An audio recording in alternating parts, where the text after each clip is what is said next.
Welcome to another edition of the Exporter Sports Talk Show live on Raw Radio.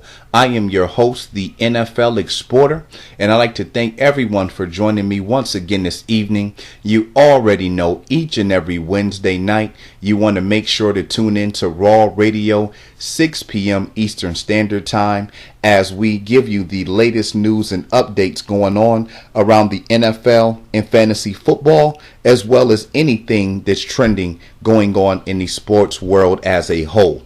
Now, before we get started today, let's make sure you know how to connect with us on our social networks. For myself, you can find me on Twitter and Facebook at NFLExporter. That is spelled NFLExporter. You can also go to youtube.com, click on channels, in the search engine put NFL Exporter, or to hear past editions of the Exporter Sports Talk Show on Raw Radio, simply go to youtube.com. In the search engine, put NFL Exporter on Raw Radio.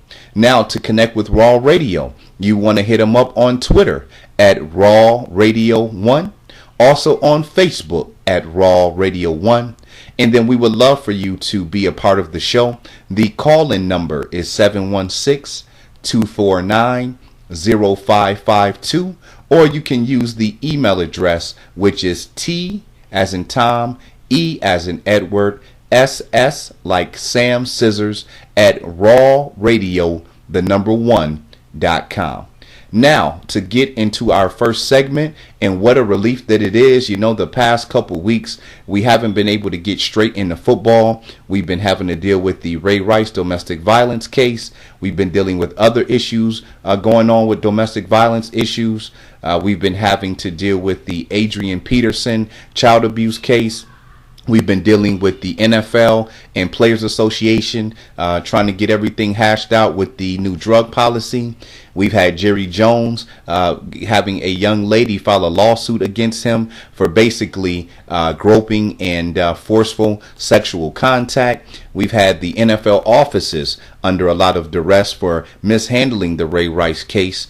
And so it's finally good to be able to get into a show and jump right into football. So let's go ahead and get our first segment going. Now, the big news that is trending around the NFL right now, without question, is injuries. Throughout the first 3 weeks, and you certainly see that happen every single season, you have a plethora of injuries. A lot of times they are big names, and in this year, not only are names missing due to injury, but due to off the field injuries. Obviously, Adrian Peterson, the star running back for the Minnesota Vikings, is not injured, but he will not be on the football field until he gets legal matters resolved, and obviously that is a big blow for the NFL as well as that Vikings organization. Let's go ahead and take a look at another week of a long list of names of players being injured in week 3. Now, we're going to start off with Keenan Allen, the wide receiver for the San Diego Chargers.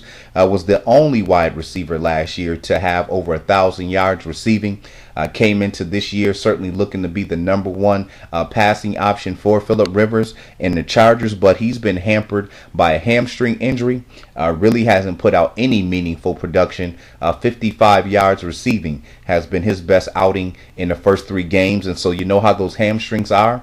Certainly something that can linger. We hope that he can get that worked out as soon as possible, because he was one of the most exciting rookies in the NFL last year. Next, we have linebacker Manti Te'o of the San Diego Chargers as well. He is going to be out indefinitely with a foot injury. And then there's another injury to San Diego Charger. Running back Danny Woodhead is gone for the season. He broke his fibula. And so the Chargers have been sustaining some pretty bad injuries here. They also put linebacker Melvin Ingram, who struggled big time with injuries since joining the NFL. He's on the IR list, but set to return later in the season. And then you also had their starting center, Nick Hardwick, had to end his season with the neck injury. And so you certainly hope the Chargers are able to overcome all of those players being hampered up and out of action. Next, we have John Stewart of the Carolina Panthers. He's got a sprained knee. At this point, they don't know how long he's going to be out. He was supposed to have an MRI done. Right now, it's looking like anywhere from possibly 4 to 6 weeks. His fellow teammate and running back Mike Tolbert is out indefinitely with a hairline fracture in his leg. Now, the Panthers already played last week without starting running back D'Angelo Williams, and so at this point, it sounds like they're going to have to basically bring on a player from the practice team or sign someone off the streets, because their 3 running backs, 2 of them for sure won't play this weekend. Obviously, I'm quite sure Williams is going to try to get back on the field, knowing that the other 2 running backs who were taking his place while he was out, both of those guys are gone for quite some time. We also had Matt Castle, the starting quarterback for the Minnesota Vikings, go down. He's out indefinitely. He broke some bones in his foot. And so, man, it just keeps getting worse and worse for Minnesota. To top it off, and these are all offensive injuries. You already lost Adrian Peterson. Now you're losing your starting quarterback. They also lost their starting tight end, Kyle Rudolph, to a growing injury. He's supposed to be out about 6 weeks. And so that Minnesota offense right now is certainly lacking in weapons. It's going to be interesting to see how they're going to move the football. T.Y. Hilton of the Indianapolis Colts had a mild ankle sprain. He came into the game with some soreness in his groin.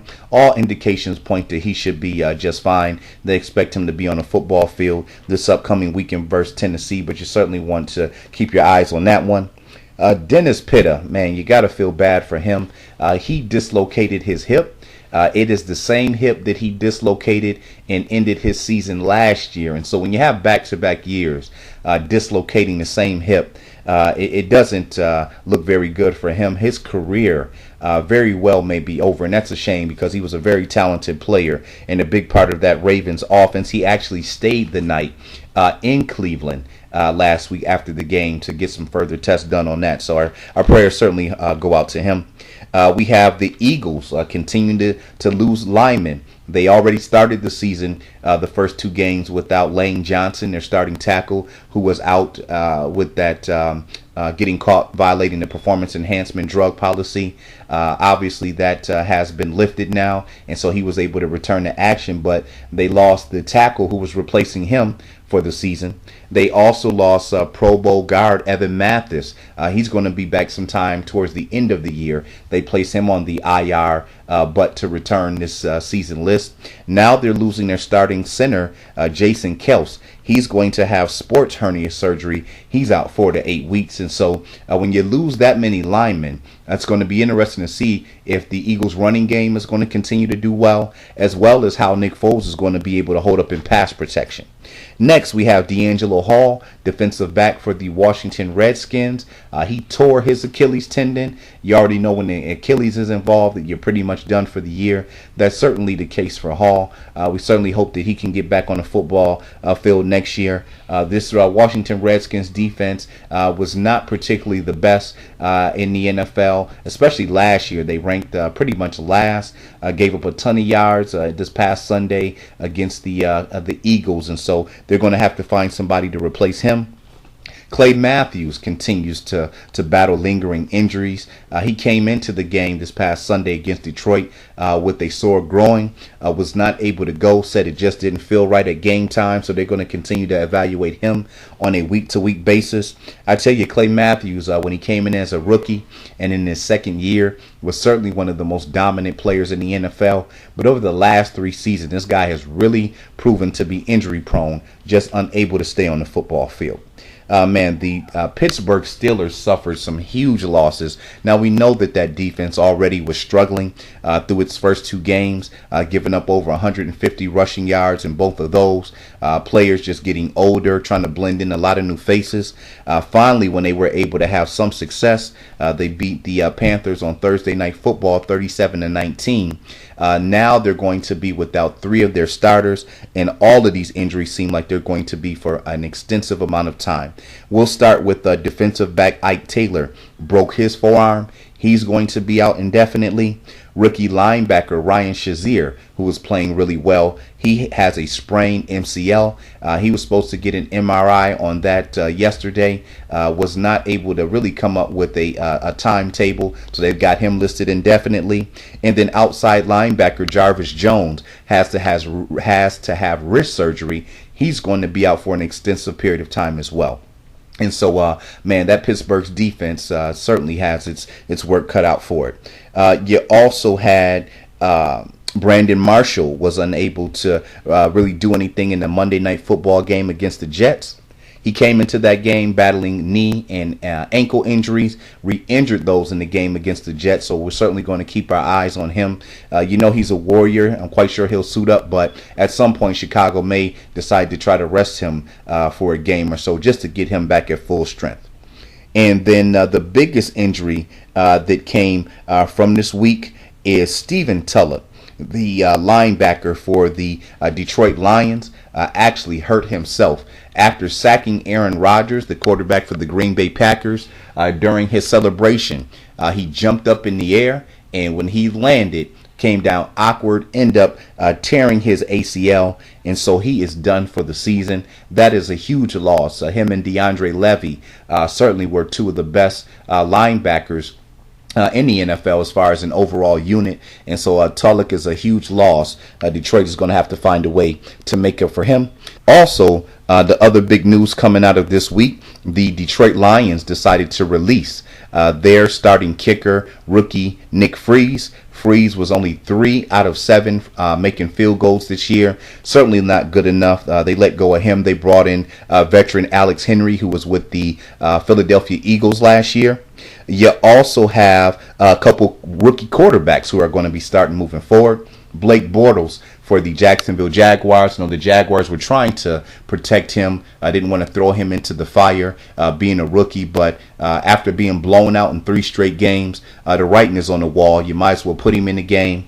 Let him get as much experience as possible to see if he can be a franchise quarterback that team can build around. And then also Teddy Bridgewater of the Minnesota Vikings is going to be starting now that Matt Castle went down with an injury. The other big news coming out of week 3 is the Miami Dolphins. They lost at home in a pretty embarrassing fashion, 34-15 to the Kansas City Chiefs. Quarterback Ryan Tannehill has been very inconsistent throwing the football thus far through 3 games this season. And so the head coach did not name a starter for their week 4 game at Oakland. And so right now, Tannehill is certainly on the hot seat. I know a lot of people in that organization question if he was a guy who could be a franchise quarterback for that team. Now, I will say that his other players around him have to step up. Guys like Brian Hartline, Charles Clay, Mike Wallace. But overall, Ryan Tannehill continues to be inconsistent. And so I think that he needs to come out this week if he is the starter at Oakland and have a strong game, or his job could be in jeopardy. That's going to wrap up our first segment. Once again, I am the NFL Exporter. You are listening to Raw Radio, the Exporter Sports Talk Show. When we return, we'll go ahead and talk some fantasy football. And I'm not just talking about the stuff that you already know and hear on shows on a day in and day out basis. We're going to take a look at some things that are really important as we head into week 4 of the NFL season. Stay tuned.